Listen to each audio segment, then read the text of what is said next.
बनवले, स्त्री शिक्षणाचे बीज रोवले, सन्मानाने जगाला शिकवले, आत्मविश्वास दिला की पाऊल नेहमी पुढेच पडले, आत्मविश्वास दिला की पाऊल नेहमी पुढेच पडले. स्त्रियांच्या अंधाऱ्या जीवनातील अंधार नष्ट करून त्यांच्या आयुष्य ज्ञानाच्या प्रकाशाने भरून टाकले व प्रवाहाच्या विरोधात जाऊन आपल्या आयुष्याशी स्त्री शिक्षणासाठी समर्पित केले. अशा थोर व्यक्तिमत्व क्रांतीज्योती सावित्रीबाई फुले. आज 3 जानेवारी म्हणजे क्रांतीज्योती सावित्रीबाई फुले यांची जयंती. ज्ञानाचा प्रकाश देणाऱ्या अशा क्रांतीज्योतीस माझा प्रथम प्रणाम. 3 जानेवारी 1831 रोजी सातारा जिल्ह्यातील खंडाळा तालुक्यातील नायगाव येथे सावित्रीबाई यांचा जन्म झाला. त्यांच्या आईचे नाव लक्ष्मीबाई व वडिलांचे नाव खंडोजी नेसे पाटील. अवघ्या 9व्या वर्षी त्यांची ज्योतिराव फुले यांच्याशी लग्नगाठ जुळली. ज्योतिराव फुले हे काही साधेसुधे माणूस नव्हते, एक जगाला ऊर्जा देणारे क्रांती सूर्यच होते. त्यांनी स्त्री शिक्षणाचा निर्धारच केला असावा. त्यांनी प्रथम सावित्रीस लिहायला वाचायला शिकवले व साक्षर केले.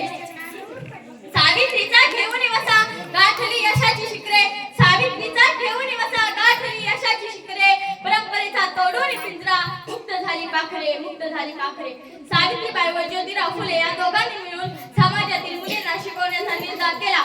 1848 रोजी पुण्यातील भिडेवाड्यात मुलींसाठी पहिली शाळा काढली व सावित्रीबाई पहिल्या शिक्षिका व मुख्याध्यापिका झाल्या.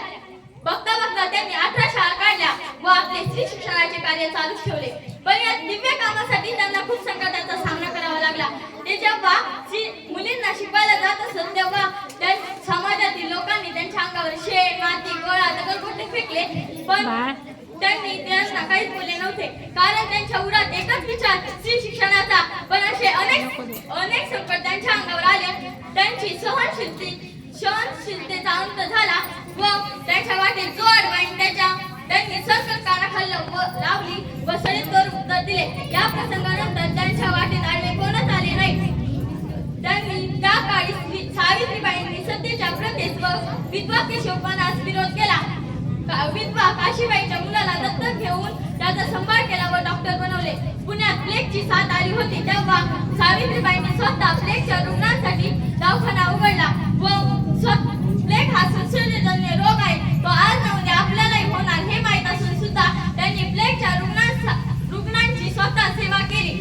अखेर समाजासाठी, समाजातील लोकांसाठी त्यांनी मरणाचेही आनंदाने स्वागत केले. अखेर